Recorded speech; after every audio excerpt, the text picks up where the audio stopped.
So moving along, so that we can get out on time or pretty close to time, just to let you know what we have left for you. Timothy's going to be up here in a sec. Oh, yeah. Timothy's going to be up here in just a second with the latest, newest, shiny object there is. So if you're looking for the latest, if you want to see like the coolest thing that you've seen since you've been here, other than listening to me, then you'll hear the latest, coolest thing. It's really, really cool. I'll tell you about it in a second. And then after that, I'll be back up here showing you real quickly a bunch of different ways to get traffic from offline to online. And then at the very end of that, I'm bringing Mike Capuzzi up here, the inventor of CopyDoodle. How many of you own CopyDoodles? How many of you own CopyDoodle?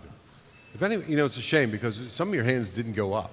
If you don't own CopyDoodles, you're just missing out. I mean, we use it every day at Glaser Kennedy. I don't know how anybody can be a marketer, serious marketer, and not own CopyDoodles. But he's not selling you CopyDoodles. But he has a new thing that he just created, which is very exciting, that he's going to be showing you as well. As a matter of fact, we have nothing else to sell you for the rest of the time we're together. So, well, okay. So, how many of you actually think I've got something else to sell you while you're here? You know, Ron, does that hurt? Does that hurt? Right. But I shouldn't disappoint him, should I, Ron? That's an old Ron LeGrand. No, not that my buddy Ron is old, but, right, you're insulted by it? Oh, you said you're insulted by it. That's good. So, no, I heard you. I heard what I heard. So, but no, really, we don't have anything else to offer you. We have some forms in the back of some stuff that we've already offered you. If you're not coming to the next Info Summit or Super Conference, you're nuts, but you can decide if you want to be nuts or not. Okay, so let me tell you a little bit about Timothy Seward, and then I'm going to tell you about the really coolest thing about Timothy Seward right now. So let me just read you this. Timothy Seward started a wholesale distribution company in the bricks and mortar world in the 1990s and successfully sold it, freeing himself up for a new adventure. Realizing that technology was the edge that allowed him to grow his successful business so quickly, he went back to school for a degree in computer science, and then he discovered the internet.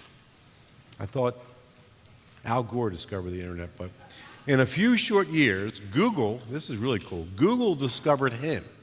Google discovered him and his web marketing company, ROI Revolution. They made him a charter consulting partner for their Google Analytics and Google Website Optimizer, as well as a Google AdWords qualified advertising company. Now, do you know what those three things are? Either do I, okay? Today, Timothy and his staff of 31 engineers and paid search engine analysts guide the internet marketing efforts of dozens of companies, large and small, in all kinds of businesses. If understanding Google and knowing how to track the numbers of your business are important to you, you won't find a more qualified advisor. Now, to that, I'm going to tell you something right now. When anybody asks me at all, who do I get to help me with my Google stuff, my pay-per-click, I just sent him right to Timothy. He is the guy. I have a client in Australia, just sent him right to Timothy last week. And he'll tell you that. He keeps thanking me and sending me gifts. You can thank me less and send me better gifts. But he is the guy to go to. Whether he gives, I don't want his gifts. I'm just happy to connect people that he can help. But that's nothing. He's not talking about Google today. Here's what he's talking. This is what happened. My last mastermind meeting, we're sitting around the table, and somebody brought this whole thing up about retargeting banners. Anybody? You guys heard about retargeting banners? A lot of you probably know, but not nearly enough of you know about this retargeting thing. Well, at the whole mastermind meeting, all they kept talking about was retargeting banners. I want to be honest with you. I didn't know anything about it. So I walked up to Lloyd Irving, because Lloyd was really involved in the conversation. I said, how can I learn more about this retargeting banners? And he said to me, hey, you're good friends with Timothy Seward. He does it for his clients. So I didn't even know what it was. So Timothy came in for a day consulting a couple of weeks ago, and while we were there, we talked about it, and I said to Timothy, it would really be nice if we could let the people at the Info Summit learn about this latest, newest thing that's like everybody in my world is talking about that I didn't know anything about. So with that said, Timothy has agreed to share with you this newest thing, which is about banner retargeting. So Mr. Timothy Seward.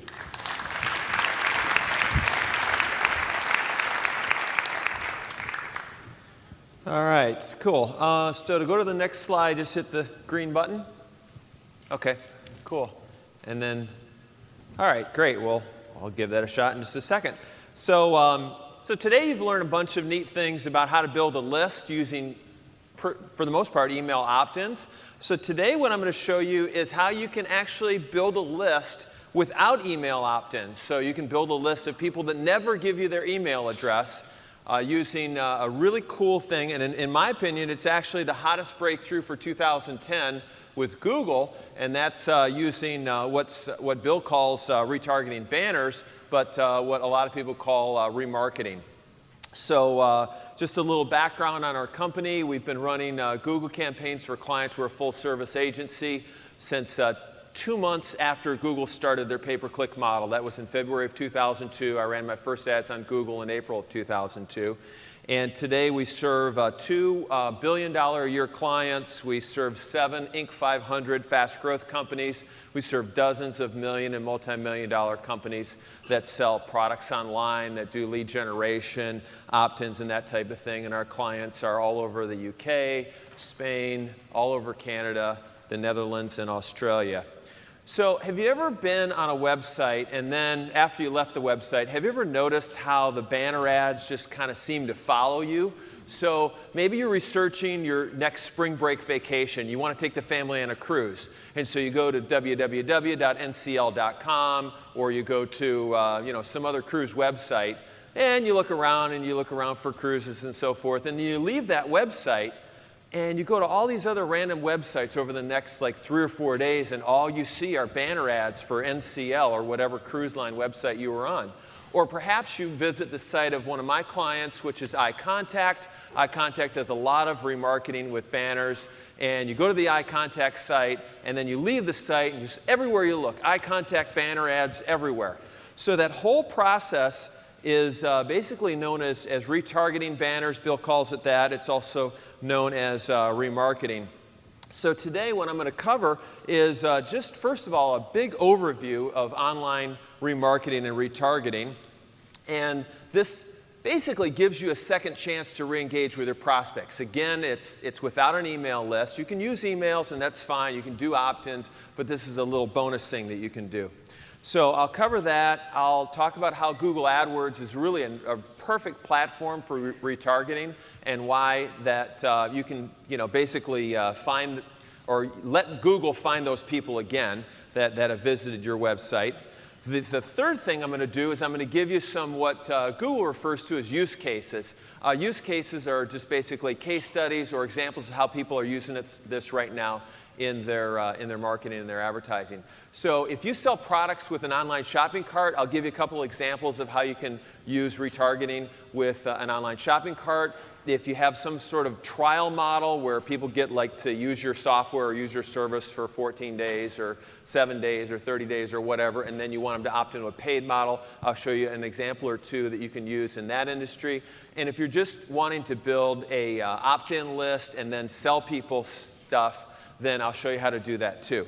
So that'll be covered in the use cases, and then how to get started.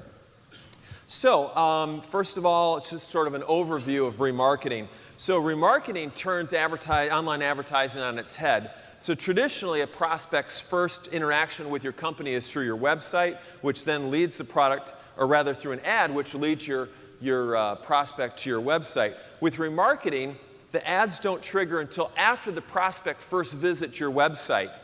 So remarketing ads are designed to encourage prospects to re-engage with you, to come back to your website, and to take the action that you really wanted them to take in the first place, but they didn't. So to take the action like to actually get the opt-in, or if they did opt in, to get them to make a purchase. So that's what remarketing is for.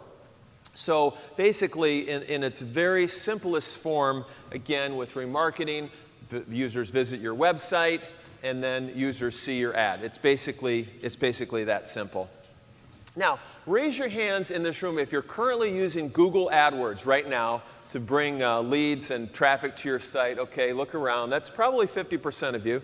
All right, and then how many? Keep your hands raised if you're using remarketing right now. Okay, I don't expect to see a lot of hands, but cool. We've got a bunch, and thank you guys, from digital scrapbooking experts. All right, so remarketing with Google AdWords. Why do you want to use this tool? Well, first of all, you can see that basically 50% of you raise your hands that you're using Google AdWords right now. So instead of having to learn a whole new platform and a whole new system for doing remarketing, you already have access to the system with Google AdWords. So over this next few slides, I'm going to give you 4 basically advantages of using remarketing with Google AdWords. The first is reach. So with Google, the Google Display Network, by the way, it consists of multiple Google properties, for example, Gmail, for example, Google Finance, and also millions of websites, news pages, blogs, forums, and other sites which display targeted ads that are provided and fueled through the Google engine. So if you've ever seen ads by Google, or you're familiar with the whole AdSense, Google AdSense ads, that's where your ads can show, basically anywhere on the internet. And speaking of reach, according to ComScore, the Google AdWords Display Network right now reaches 76% of all internet users in the United States. And then worldwide, the factor is 70% of all internet users in the whole world will, at one point or more during the month, see a page that has Google Ads rendered on it. So it's got a pretty significant reach at 76% and 70%. So this basically means that you've got access to the largest contextual and the largest display advertising platform on the planet with Google. The second point that I want to talk about is ad formats. So Bill brought up the fact that this is retargeting with banners.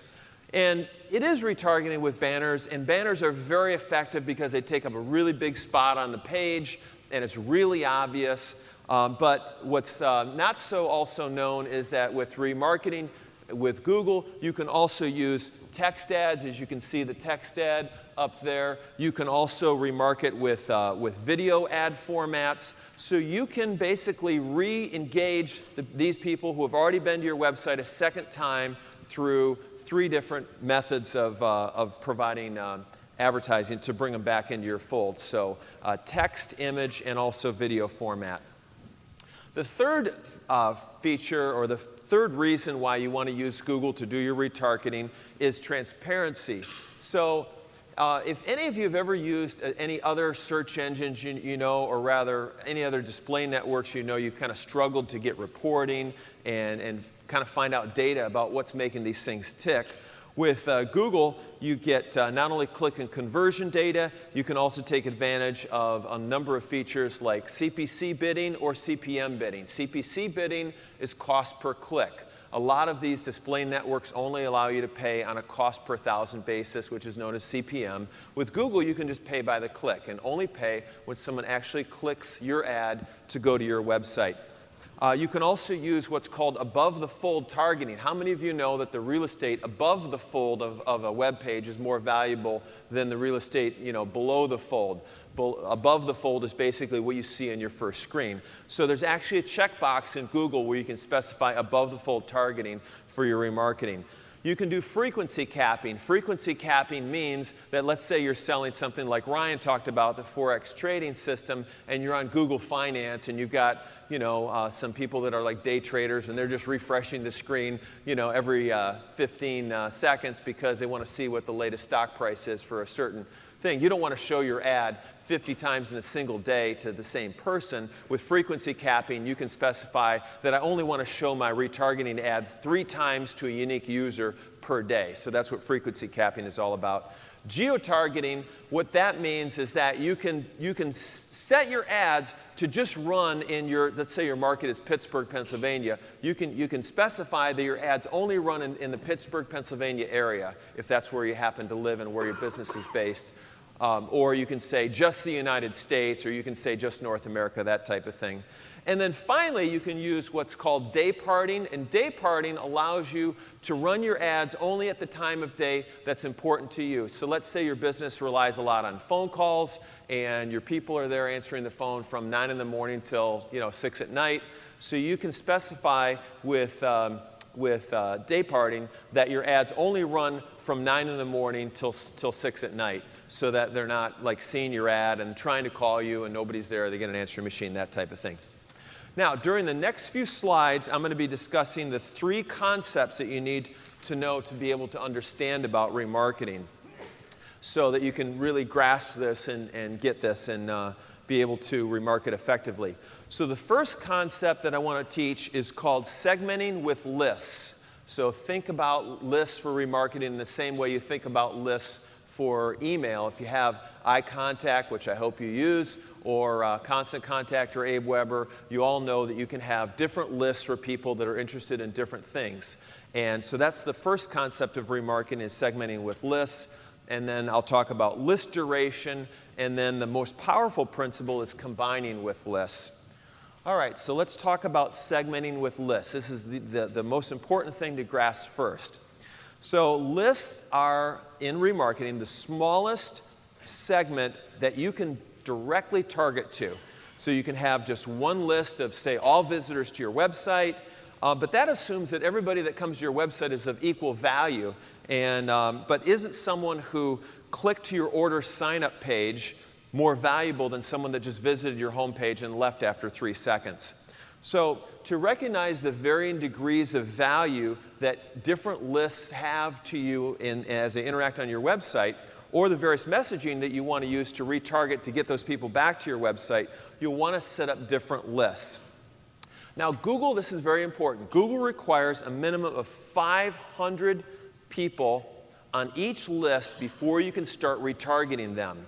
So if you create a list of, say, people that visit or do an add to cart function, and if you only have 10 of those people a week on your website that add something to your cart, then it's going to take almost a year until you can actually start using that list. So you want to make sure that whatever list that you start to build, you do it on a highly trafficked page.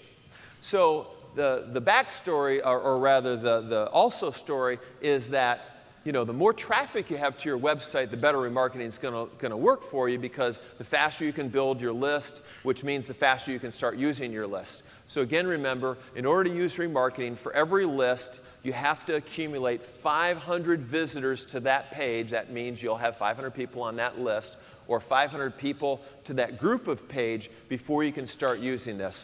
So that's a very important feature that you should know about. All right, the second concept that you should understand is what's called list duration. So just as people who visited your order page are more valuable than people who just visited your home page and left, people who visited your order page within the last 7 days are likely more valuable than people who visited your order page, say, 3.5 months ago.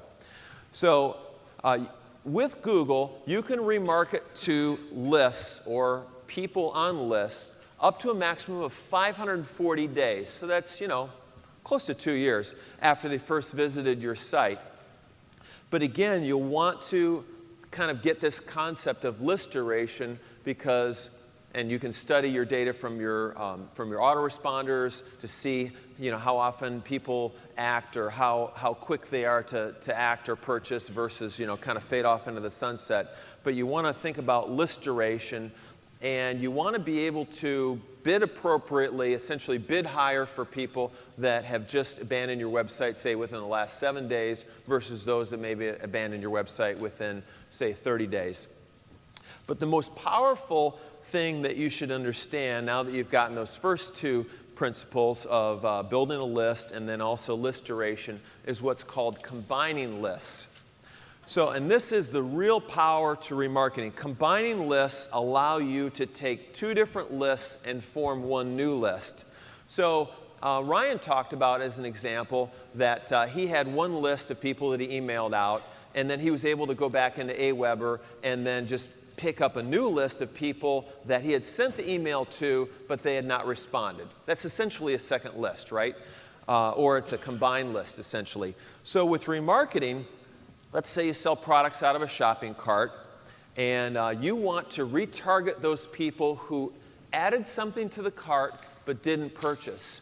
Or if you want to build more opt-ins, you want to target people who went to your opt-in page but didn't actually opt in. So how do you do that? So the power of combining lists is how you do that. Basically, you first create a list of everybody that added something to the cart, if you're an e-commerce site, or that visited your opt-in page. Okay, so that's the first list. And then the second list is those people who completed a purchase or those people who actually opted in. So in order to use the power of combining lists, you're able to, with Google Remarketing, take everybody that purchased minus the number of people that visited the Add to Cart page and didn't purchase, and only be able to market to those people who added something to the cart but did not purchase. Okay? Another example for those of you that want to build opt-ins, you form a list of everybody that visited your opt-in page. You subtract the people that visited the opt-in page and converted. They gave you the opt-in. And so the net of that, initial visits versus visits that were completed, means that you can market just to those people who did not complete that action. Does that make sense? Okay, so that's the power of combining lists. Typically, when people think of remarketing in its simplest form, basically targeting people who have been to your website, again, I've just shown you three of the most important examples: segmenting visitors with lists, list duration, and combining lists. It's important to understand two concepts, the concept of money and messaging. So the first concept is purely financial. If certain prospects are worth more to you than others, and certain prospects are worth less, then you want to put them on different lists so that you can bid differently for those. The people that are worth more money, you can bid higher on Google. The people that are worth less, you can bid less on Google to reach them. The second one revolves around messaging. So with messaging, let's say, for example, I visit your website and you're selling, say, paraphernalia for Atlanta professional sports teams. And you sell Atlanta Braves paraphernalia, and you've got someone that visited the Atlanta Braves section of your website. So that's involving messaging. You want to be able to then take those people that just visited the pages for Atlanta Braves paraphernalia and then retarget them with a banner ad that features Braves merchandise. You know, get your Braves baseball cap here, or jersey or whatever. So that's involving messaging. Those two concepts. Bid differently depending on what is most valuable to you, and then make sure that you're sending the right message to people. All right, we're going to get into use cases now. As I mentioned earlier, we'll talk about examples for retail, those of you that have products with shopping carts where they can buy stuff online. Software as a service, or you can think of software as a service as perhaps if you have a membership site that allows a free trial and then they pay for it and that type of thing. And then also examples for lead generation. According to Forrester research, 59% of users abandon their online shopping cart. According to Ryan Dice, it's 85%. So, it's somewhere, it's a very, very big number. So as I mentioned earlier, if you have a shopping cart website where you're selling products online, you want to use remarketing in its very simplest form to target people who have added something to the cart but not checked out. So that pretty much is your straightforward example for retail. Another example for retail, if you have products that you sell with a shopping cart, is let's say that they visited a particular category of merchandise. So they looked just at DVD players as an example. And you can use retargeting basically and the concept of lists and the concept of combining lists to just show them a banner about DVD players as an example. So you don't have to do it for just one product. You can do it with a category of products. So that's a retail example. Another retail example, I have probably out of the 90 clients that we run campaigns for, we have probably 35 or 40 that are in retail, and we're coming up on the busiest season in retail. Some of my customers do as much business in the next, say, 60 days as they'll do all year. So they'll get an enormous amount of traffic to their website over the Christmas holiday season, and a massive surge of business, and then everything goes to crap in January and you know, it's pretty much misery after that. So you can extend the holiday season with retargeting by simply get people who have either purchased stuff, or people who have added things to your cart, or people who have just visited your site, and get them to come back in January for some new offer, a second look, perhaps an extra discount or free shipping or something like that. So you can use retargeting to extend the holiday season. I talked about software as a service, or if you have anything that involves a free trial that later turns into, you hope, into a paid subscription. Basically, you can use retargeting in a very powerful way. I would use the power of combining lists. So let's say that you have a trial offer. The trial expires in 14 days. So you give people free use of your software for 14 days, and then after 14 days, you want them to pony up with a credit card or some other way to convert and become a customer. It's typically with a credit card. So what you want to do is you want to build two lists, so everybody that basically signs up for the trial, so that's one list. And then what you can do is you can set two different time frames on it. So you can have one list for people that are 0 to 14 days, and then you can have another list essentially for people that are in the, say, 12 to 14 day frame. And then what you can do is, you know, they joined your trial, and day 1, day 2, day 11, day 12, all of a sudden on day 12, when they're getting real close to the point when you want them to buy and they haven't actually bought yet, you can start peppering them with banner ads on day 12, day 13, and day 14, maybe 15 and 16, so you hit them right when they're kind of at that point where they're going to pay you or not pay you. So that's kind of the power of using time messages during a trial. With lead generation, I promised some examples with lead generation for you here, that quite a few of you are doing lead generation and trying to get people to opt in and then, you know, buy through your long form sales letter, or buy through some sort of offer or multiple offers that you have over a long period of time. So this is kind of interesting.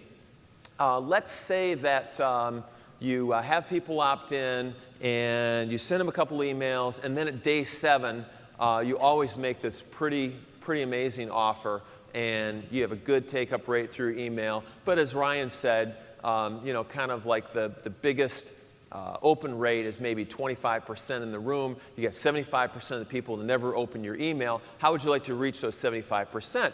Well, with retargeting, what you can do is you can time the retargeting so that your banner ads start to appear at the same time that that email goes out, all right, to those people. So your banner appears at day 7. That's exactly when your email comes out as day 7. So if they've opened it, they're only getting reinforced by your banner ads because it's the same offer. And again, only the people that opted in are seeing those banner ads. You don't have to worry about other people seeing those banner ads. Only the people that are actually on this list, because this is the way you control it, is they're seeing those banners. So the people that did open your email, they're going to see the banner. It's going to reinforce what the banner or what the email said. And the people, the 75% of the people that did not open your email, you can use a banner ad to essentially entice them to click, go to your sales page, and actually buy. So that's a pretty powerful use of retargeting with email. Another example, let's say that after day 30 in your AWeber response, you know, sequence, your autoresponder, you know, opt-in sequence or eye contact, probably a better example. At day 30, you're going to invite them to a teleseminar. And that teleseminar is very powerful. You make a lot of sales with it, or some sort of webinar at day 30. Whatever. You can use essentially your list, and you can say at day 30, or you could even say from day like 28 to 33, I want to show all these banners just to these people to get them on that teleseminar or to get them on that webinar. So again, you can use retargeting to sync up with what your email is already doing in the whole autoresponder deal. All right, sort of an advanced strategy that you can use with retargeting. Google lets you do interest category retargeting. So interest category retargeting is a little different than what I've talked about. What I've talked about initially is essentially building a list for people that come to your website. What if you don't have a lot of traffic to your website? What if you're not getting more than, a few hundred people a week to your website? You're not getting the thousands or tens of thousands that make this concept really super worthwhile. You can use what's called interest category retargeting. And so based on what Google already knows about your prospects and about their users to their various websites, basically millions of visitors throughout the United States and probably over 1 billion throughout the world, is that they visit certain sites on the internet, and based on the sites that they visit, you can then pick a category to target just to those people. So if you're selling something in the fitness realm, you can actually pick out people that have been to fitness-related sites and just show your ads to those people who have been to the fitness sites and so on. It's only limited by the number of categories and subcategories that Google has available. So by remarketing to one of those interest categories, you don't necessarily have to rely on people to visit your own website. It's a lot better if you're retargeting people who have already been to your website because they're already familiar with you and your company, and they hopefully have done things on your website like opt in or make a purchase or add something to a cart or whatever. Those are going to be a lot more valuable than these people. But if you have a situation where you don't have a big enough amount of traffic coming to your website yet, you can use interest category retargeting. And this will help you to essentially match your offer with people who are likely to convert based on the sites that they've been on. Now, before I wrap up, I want to talk about some privacy concerns revolving around remarketing. It's very important to understand this. Just like Ryan was talking earlier about the concept of having a terms of service link on your website and also a privacy policy on your website. There have been a lot of articles and news stories going around about how companies are doing this evil, behavioral targeting, and they almost position it kind of like installing tracking software on your computer. This is far from the truth. Any of you who know anything about websites and HTML know that this works with cookies. That's not installing software on your computer or whatever. But certainly when people read stories about this, it makes them feel a little bit anxious. So if you're going to do retargeting on your website, whether you use Google or whether you use some other service, you want to make sure you update your privacy policy on your website to basically disclose to users what you're doing. And you can Google it. There are example like things that you can use that explain this on the website. Google gives sort of a template of words to say that disclose to people that you're using retargeting. And so basically, you'll want to have this in your privacy policy if you're using remarketing. Google's terms of service require it anyway, so it's a really good thing to do. Also, the other thing that I need to tell you about is that Google's remarketing policies go a little bit further than that, in that they don't allow remarketing lists based on sensitive information such as financial status, health, race, ethnic background, or sexual orientation. So as an example, if you have a site that provides information about, say, AIDS research or something like that, they're not going to allow you to use retargeting to show banners to people that are potentially inflicted with that kind of disease.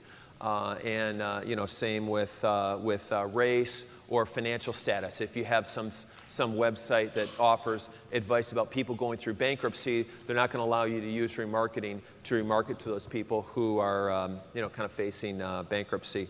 So if you're running a dating site, you're not going to be able to use remarketing lists to target Asians or Hispanics.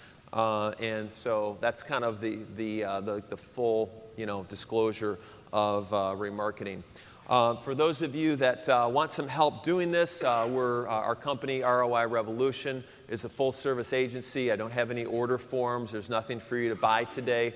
But I'm going to be here for about 15 minutes, and then we have to leave for the airport to catch a flight out of Reagan Airport. We have to leave in about 15 minutes.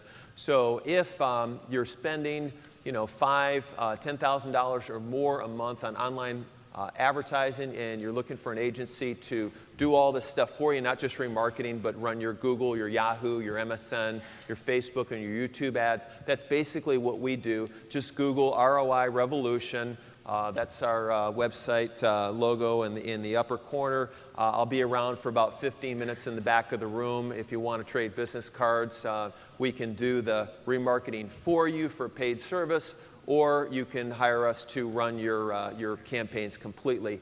If you're just getting started with this, buy Ryan Dice's course and learn everything you can about Google and basically get started from there. And then when you get into some pretty serious money online, come see me, and we're happy to help you take it to the next level. All right. Thank you very much, everybody. Thank you, Timothy.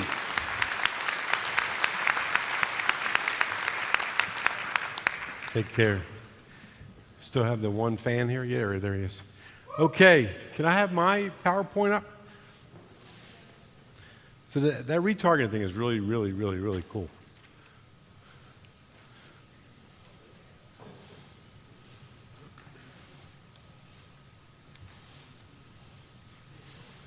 If you can't get it to work, I could just leave and get a standing ovation.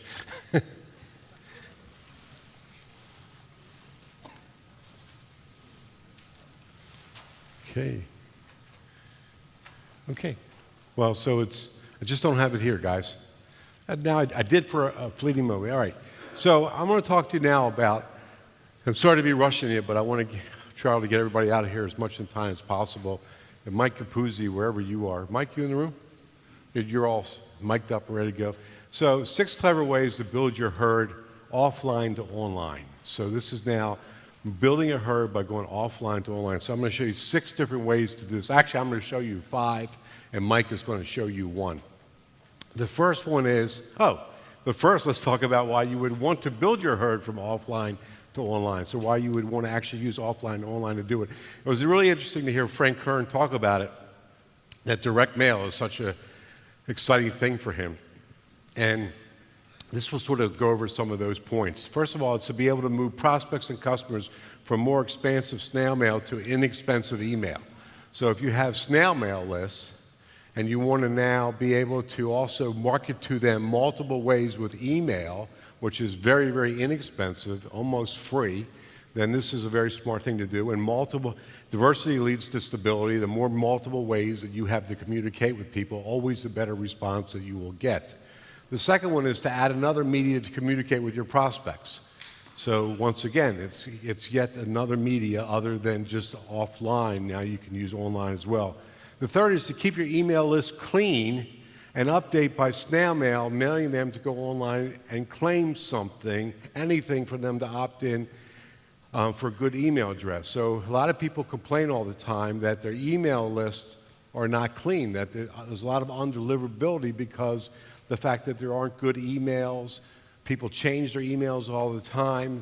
On average, the people, 20% on your list, 20% of your emails will be changed every year. So this is a way to actually keep them clean. So if you snail mail to them, and we do this quite a bit at Glazer Kennedy, and a lot of my clients do this.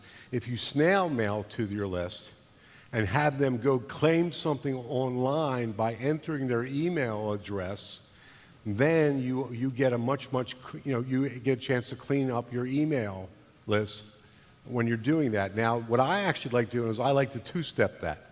I like to have them go online to claim something with email and then take them right to a thank you page and also offer to them at that time that we'll also mail you something, snail mail you something.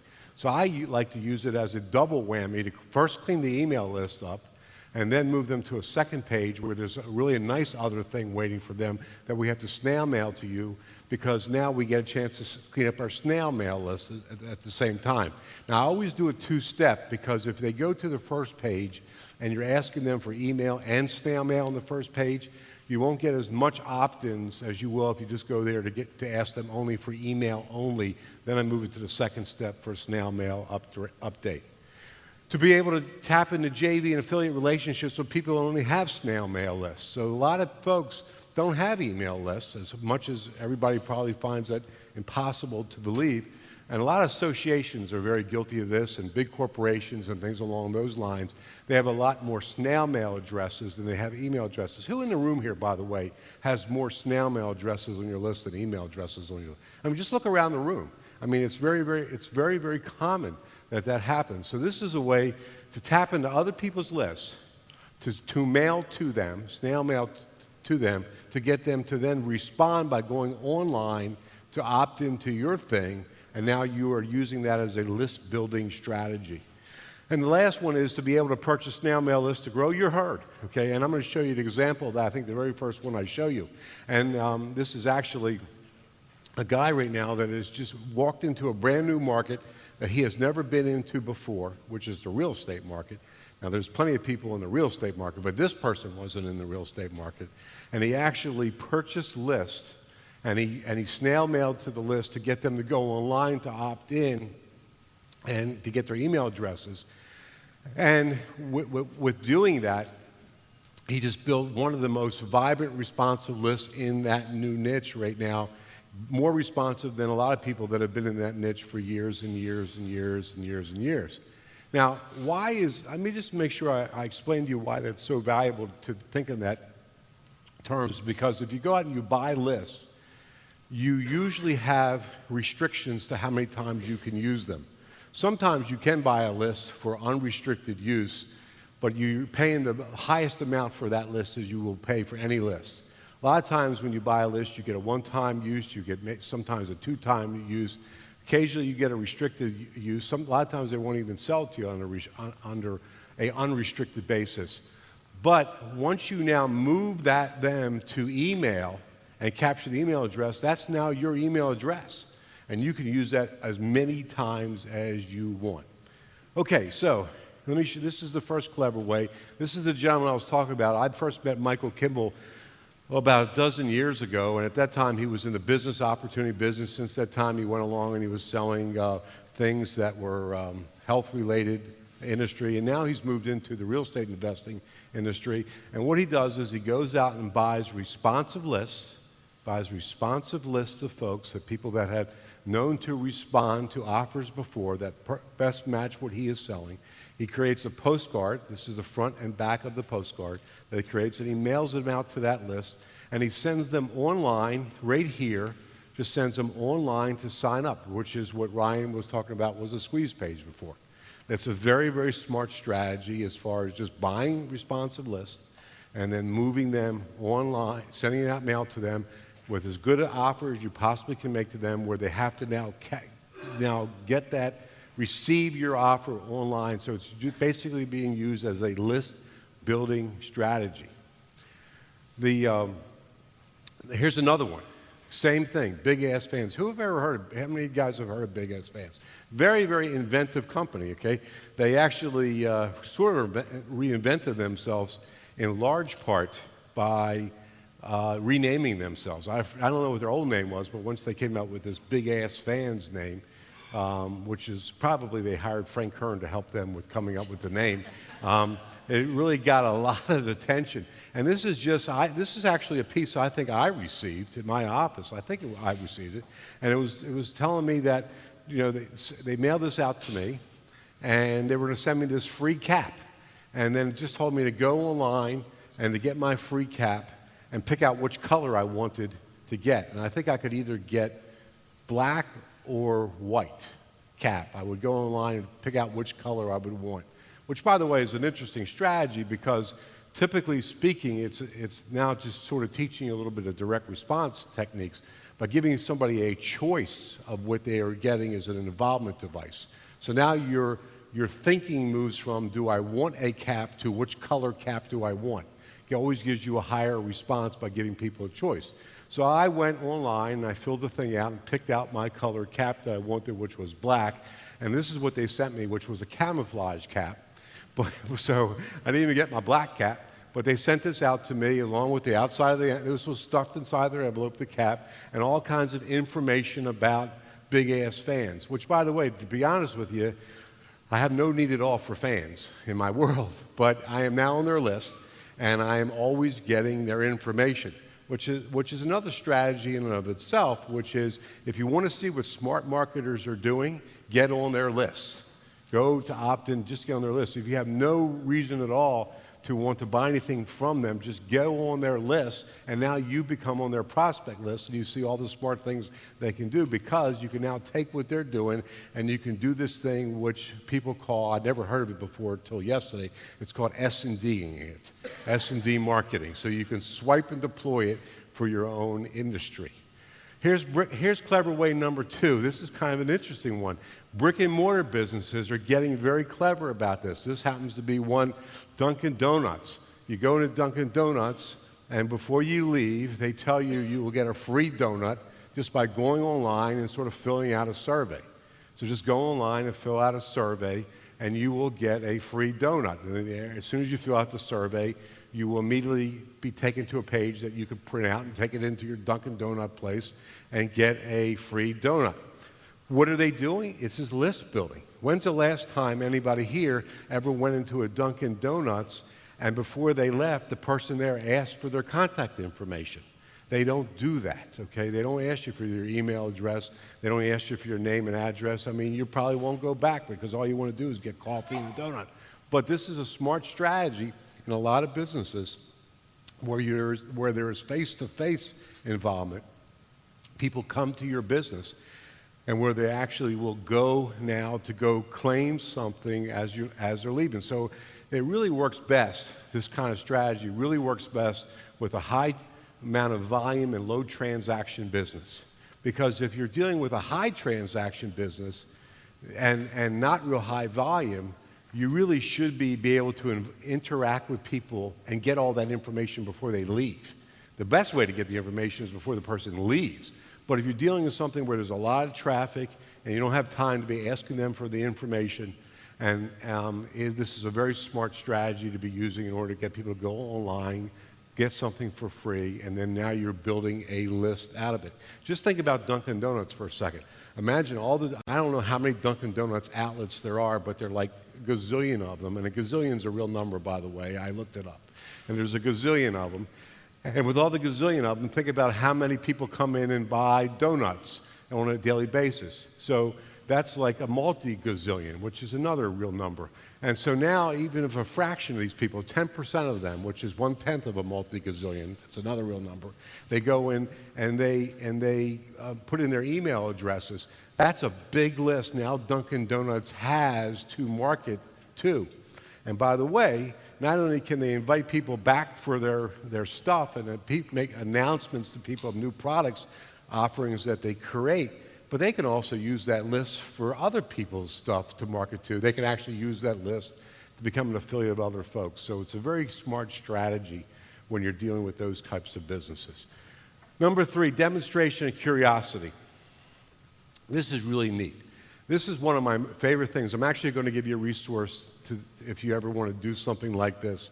I have no involvement with this company. I've never even spoken to this guy.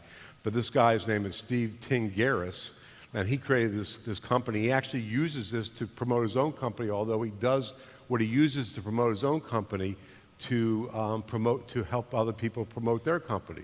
So I got this in the mail. This came to my office. You can see that the name on there was Edward Personette Jr., which, by the way, is an interesting thing in itself, because there is no Edward Personette Jr.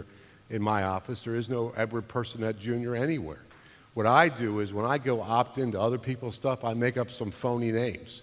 And I want to see how people are selling my name to other folks. So evidently this guy, Steve Tingaris, he went and bought a list of people that met a criteria that where he would be able to serve them with what he offers to them, which you'll see in just a second. So you always use this in a way. Anybody ever opt into stuff and not use their real names? Yeah, we all do. And you probably opt into my stuff and not use your real names, and I'm pretty upset about that. But anyway, so this thing right here is a direct mail piece. And on the other side of this, if you flip this over, you know what's on the other side? Is my website is on the other side of it. So the other side of this piece is my website. So when you receive this in the mail and you see your website on the other side of this, you get your curiosity is, why is somebody mailing me something with my website on it. So this people could be using this for anything. So like, for example, people that are real estate agents, if they want to, let's say they're in the commercial real estate business, they want to go send out pictures of all the commercial real estate they would like to list. They could send out pictures of people's buildings to the owners of those buildings. If people in the residential real estate agent, if they want to send out pictures of houses in areas that they want to sell, they could send out pictures of houses. So it has a very high application. And then inside this piece, so that was the outside front back, inside this piece, there was this special message to Edward from Steve Tingaris, which basically said, all you have to do is go to this website and enter this special code number, and I have a special message that's waiting for you. And it was a very generic thing. So although it felt like it was personalized, it was to Edward, okay, from Steve.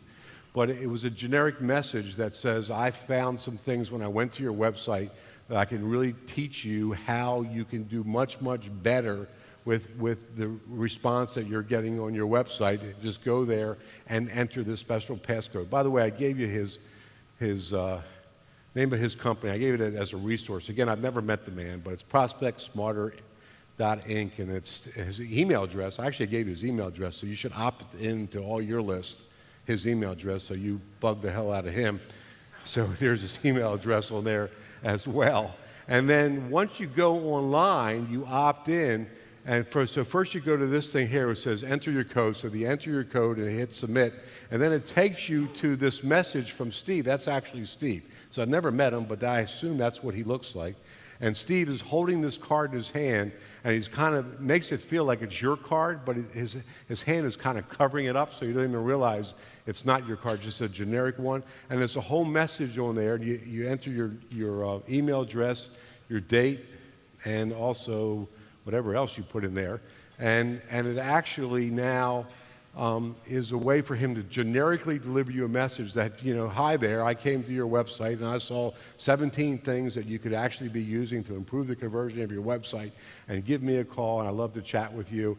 Or if not, just enter your name and email address and all this other stuff, and I'll follow up with you. So this is a very clever list building strategy that you can use that's highly personalized, where somebody feels as though that this person is speaking to you.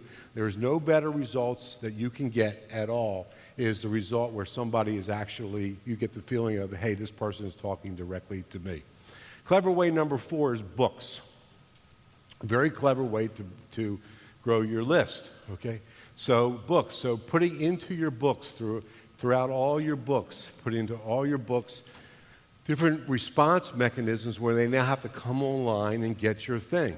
In my book, Outrageous Advertising That's Outrageously Successful, which I know everybody in the room owns, and if you don't tell me, because I'll have a sleepless night if you don't. But in my book, there's 108 calls to action in that book, 108 CTAs in that book, all sending them online to go claim something. This is all about list building. So a book is a very, very clever way in order to grow your list. And then we go to my favorite current way, which is use of pearls. Pearls are personal URLs, and it's a personalized website URL that is customized to the person's visiting the website. And you'll see a pearl in just a second.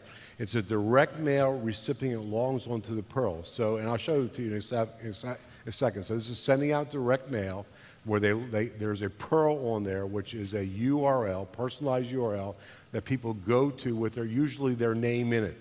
It's getting the best response currently of anything I know with direct mail. And the more that your customers believe that the communication is especially for them, the higher their response. So that way, when you send out a pearl, the person's name is in it, there's a belief that this is a message that's designed exactly for them. And this allows you to move a prospect or customer from a relatively cheap offline media. Most people that are using pearls are using 4x6-inch postcards. That's the cheapest direct mail that you can use, where you are limited in the space of your message. So a 4x6 postcard, you don't have a lot of space, but then you can take it to the web, and the web, you own everything. So on the web, your message can be as long as you want it to be. It can be a 16-minute video sales letter. It could be a 20-page printed text sales letter on the web. It could be as long as you want it to be. So this is taking cheap media and moving it to very, very cheap media, but on the very, very cheap media, which is the web, you now own all the space on there, and you can deliver as long a message as you possibly want.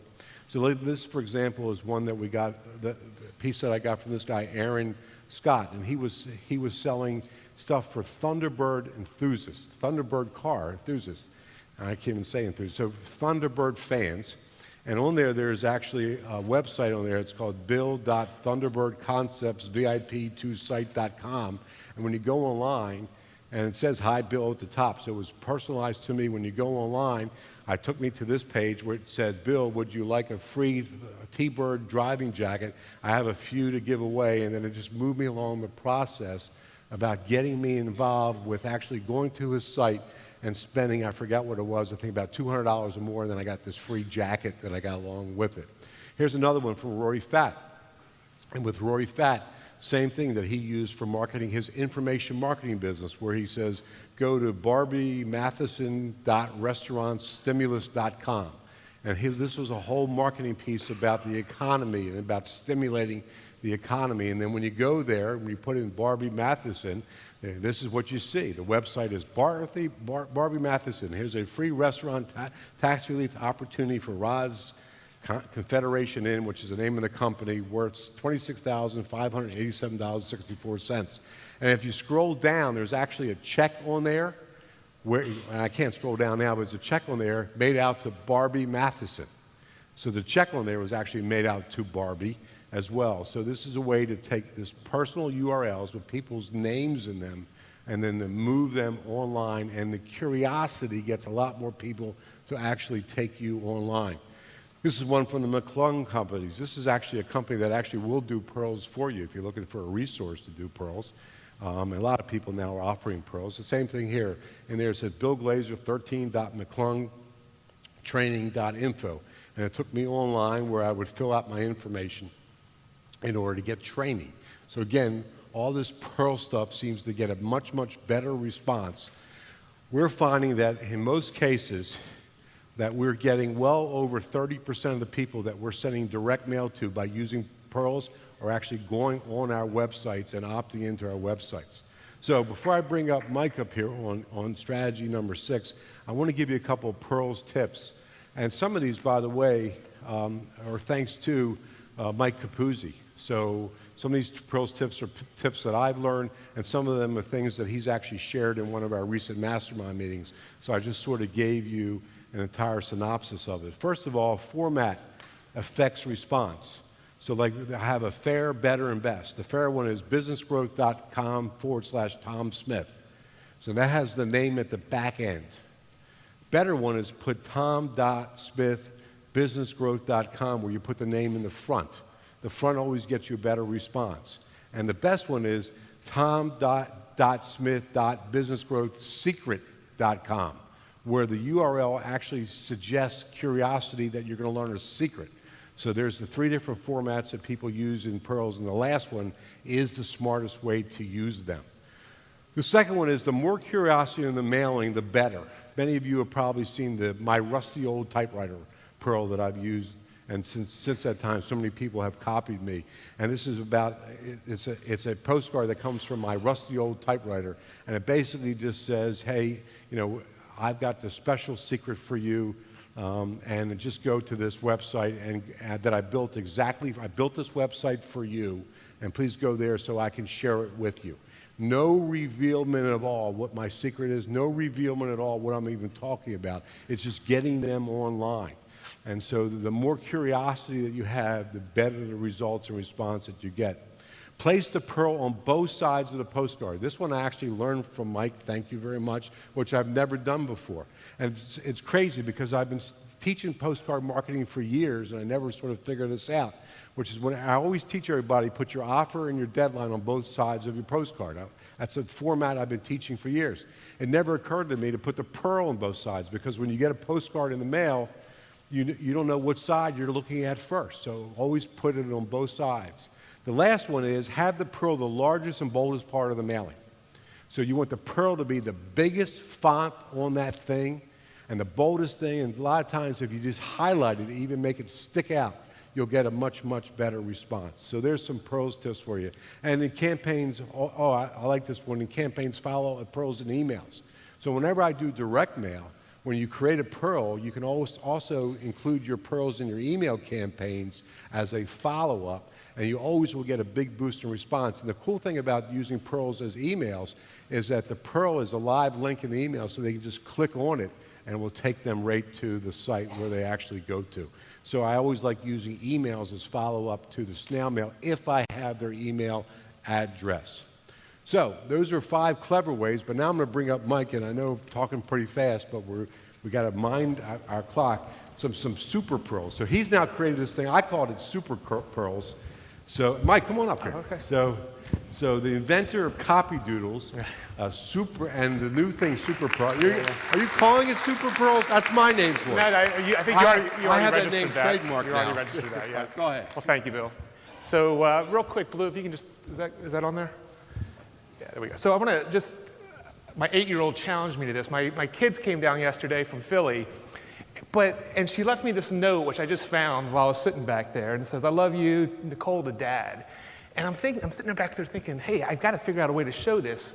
And what Bill was just talking, you can go back to the PowerPoint, what Bill was just talking about, which is really the underlying strategy as we show these. Oh, Bill, where's the clicker?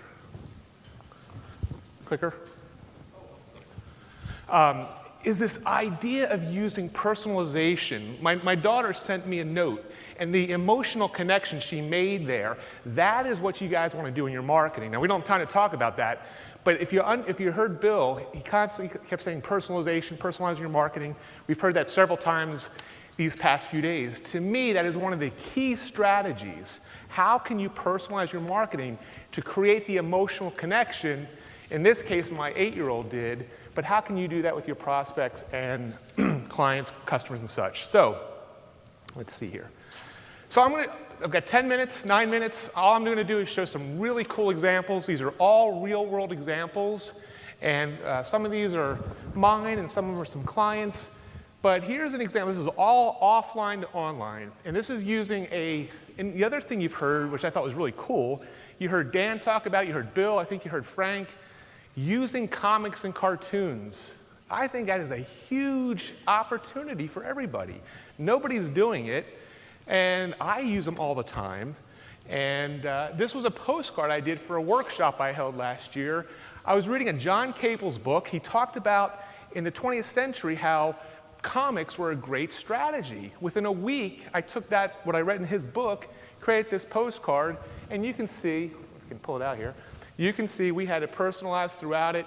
You can see the pearl here, pearl on both sides. The mistake I made there was that pearl should have been a bit bigger because it really should it should pass the arm's length test. But there's an example of a cool comic, 2 strategies, comics and pearls to generate response for a workshop. All right. So when they visited the pearl from that postcard, they went to we took them online to a invitation page, and again, we personalize the copy, very simple.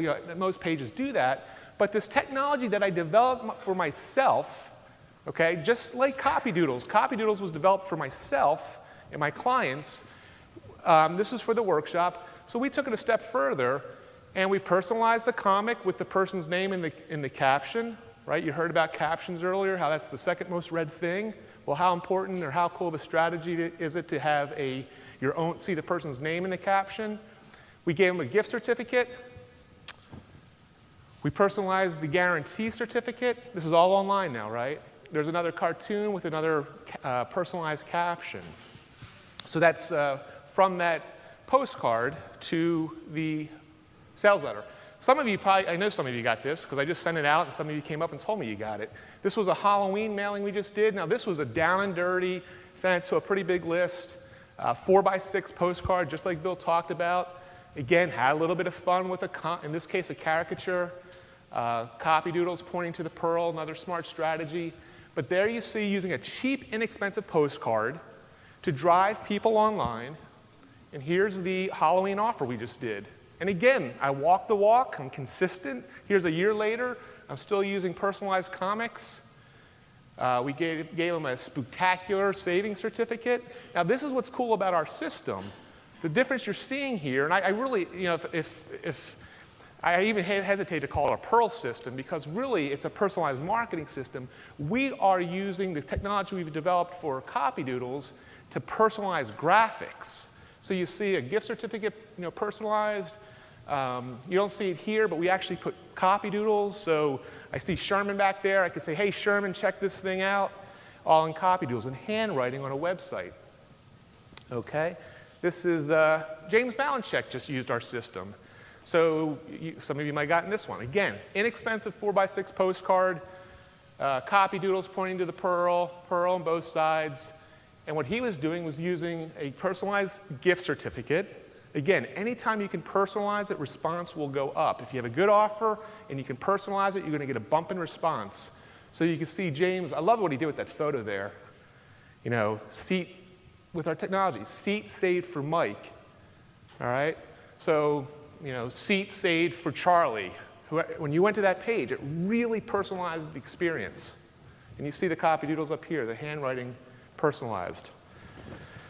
This was a flyer. This is now an auto repair shop owner, a flyer sitting in his counter in his auto repair shop, telling people to go to a website where they can now opt in. So this was cold traffic. We don't have their information. Telling them they can sign up and save, and as soon as they sign up and save, they're immediately taken to a personalized offer relative to you know, tuning up your car, or in this case, a vacation offer. So again, you can see the same thing, doodles, personalizing the gift certificate, personalizing a map. Now what's really cool about our technology is when the person visits this, and we tell them, if you read that copy, it tells them to click on it. When they click on it, it creates a personalized PDF. This system is perfect for bricks and mortar business owners to drive people into a bricks and mortar location. So we're going offline to online into the store. Is that cool?